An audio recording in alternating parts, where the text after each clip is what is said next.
What do Chicago's grandest mansion, the late Betty White's longtime home, and even Andrew Tate's firing range mansion all have in common? They are all either torn down or are waiting to be torn down. So in today's video, we shine a light on celebrity homes that had to be demolished and a few that are still awaiting the wrecking ball. We go ahead and reveal their intriguing backstories, so let's go ahead and jump into this.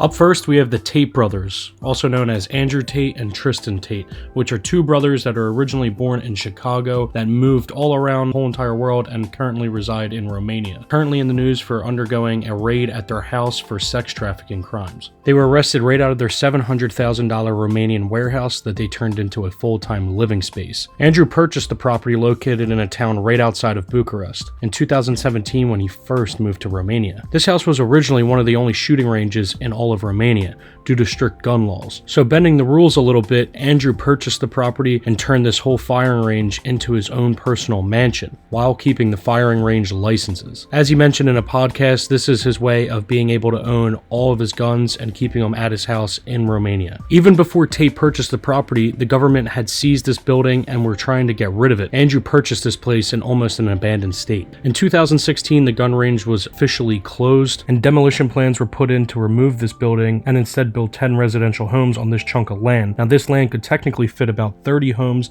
of the style of houses that you can see in this picture, but it's so close to the airport that it's only approved for 10 houses.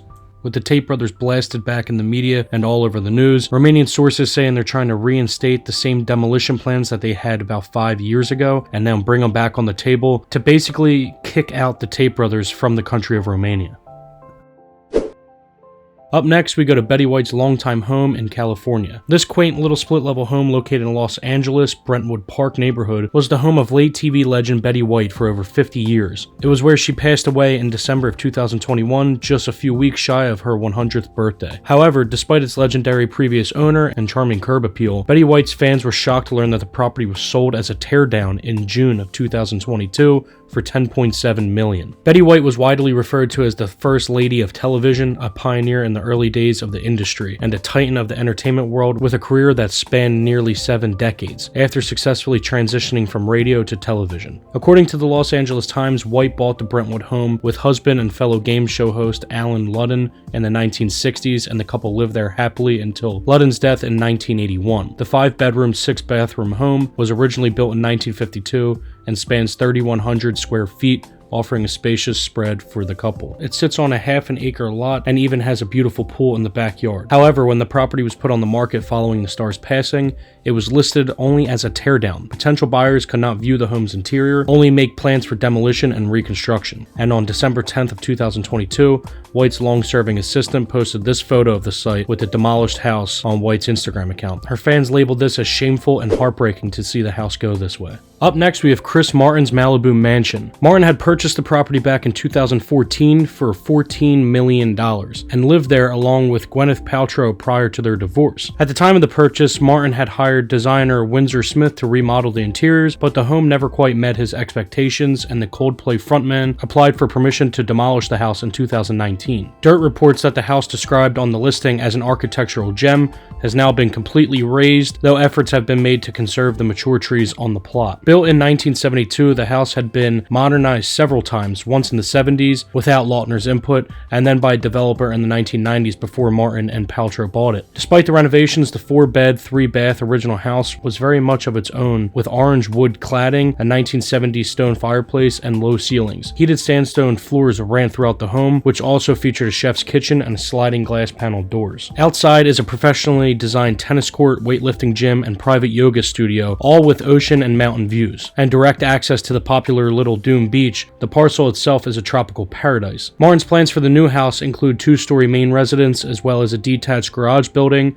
a 900 square foot guest house / studio, but the demolition has been condemned by the architectural fans, and fans are saying don't buy it, shame on Chris Martin for knocking down the Garwood residence. Up next, we have Rosie O'Donnell's rustic mansion in New Jersey. The American comedian Rosie O'Donnell finally sold her New Jersey estate in March 2021 for $5.3 million, a loss of $1 million on the price she paid back in 2013, after the property had languished on the market for 5 years. However, according to the New York Post, the mansion is expected to be demolished to make way for a collection of new homes. Located in Saddle River in an upscale property hotspot, home to A-listers including Ja Rule and Mary J. Blige, the mansion is situated on a large 5-acre lot. While seemingly destined for the bulldozer, the house is no rundown residence. It's a grand spread from the wood-paneled entryway to the backyard, complete with swimming pool, waterfall, jacuzzi, and even a plunge pool. Rosie purchased the sprawling mansion for $6.3 million 8 years ago. Built back in 1928, the colonial house spans 9,200 square feet and even includes 6 spacious bedrooms and 9 bathrooms. The mansion has been renovated over the years and would have offered the comedian a luxurious spot to relax and unwind. But not only will the main house bite the dust, the guest house will be demolished as well. The future for the plot is thought to be a development of new built homes, with 20% of the properties used for affordable housing.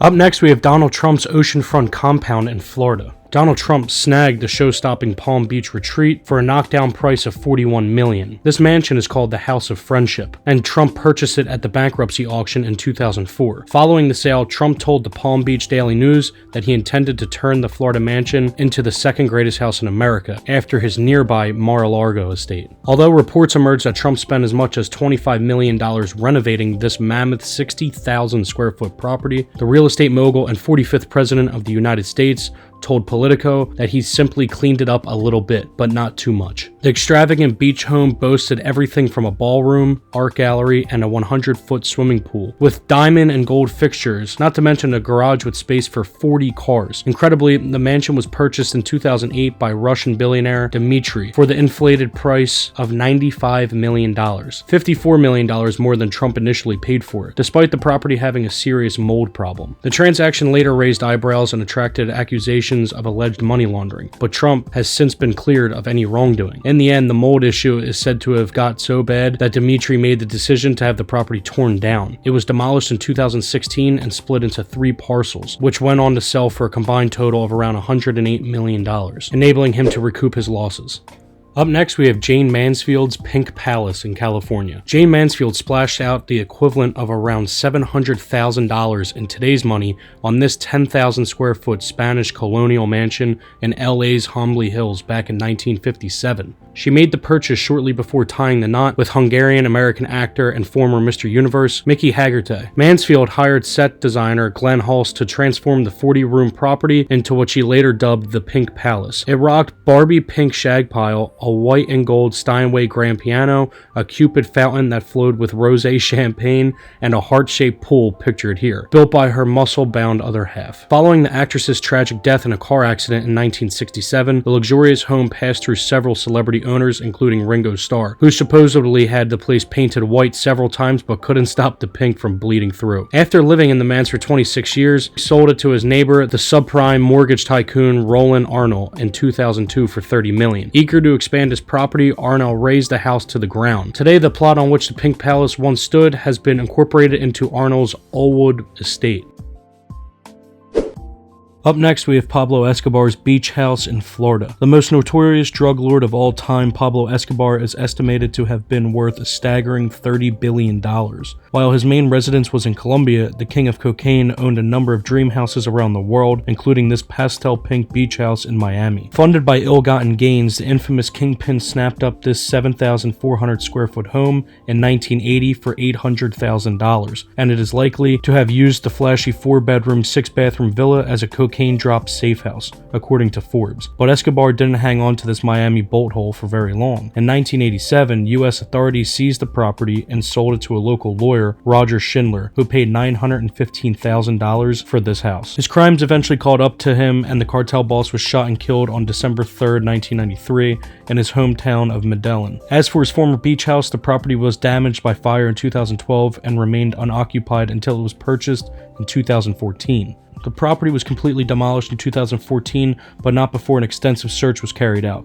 Escobar was known to squirrel away vast sums of cash in his various residences around the globe. As it happens, workers discovered a hidden safe during the demolition. Though it's not clear what was inside, the restaurateur planned to replace it with a modern home, but had a change of heart and cleared the plot and put it on the market for $12.9 million. Up next is the Winship Mansion in Massachusetts. Built in the early 20th century for local factory worker Charles Winship, the 2.5-story colonial revival residence in Wakefield, Massachusetts was one of the grandest for miles around. The historic home featured very spacious reception rooms, 11 bedrooms, 8 bathrooms, and even a swimming pool. Inside, the lavish interiors wowed with rich mahogany paneling, wooden columns, and ornately carved staircase.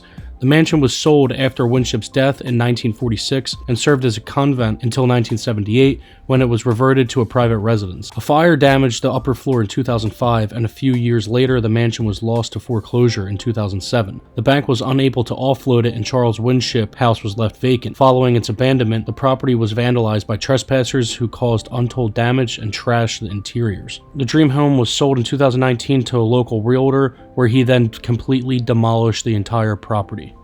Alright everyone, I think that's going to wrap this video up. Like I mentioned in the beginning, follow all my social media, and also 50% of the people who watch me don't subscribe. So just, if you're watching, just click the subscribe button. It's free, it means a lot. And then an alternative option would be to become a member, which costs a couple dollars, but then, you know, I'll be calling you guys, FaceTiming you guys. You get cool badges, you get exclusive videos. I'll be making videos that I can't show, like public channel. So you guys get a ton of cool features and by clicking here and becoming a member. But anyway guys, I hope you enjoyed this video. I love you guys. Thank you for the constant support. Feel free to share this video on anything, and I'll see you in the next video. Later.